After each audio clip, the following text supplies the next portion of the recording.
Everyone, welcome back to this tutorial.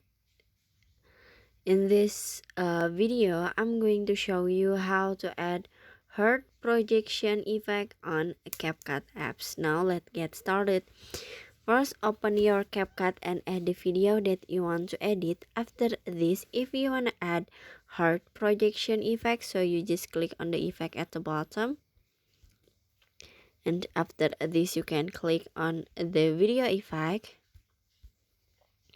And at the menu you can swipe until you can see shadow and then click on it, and after this you can swipe down until you can see a Hearth projection effect.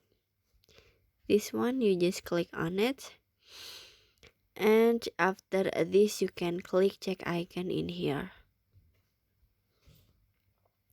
and now you can adjust the effect. So you can click on the adjust at the bottom, click on speed and for the background animation, and after this you can click check icon in here. Now you can set the effect until the end of the video and finish. So that's how to add Hearth projection effect on CapCut apps.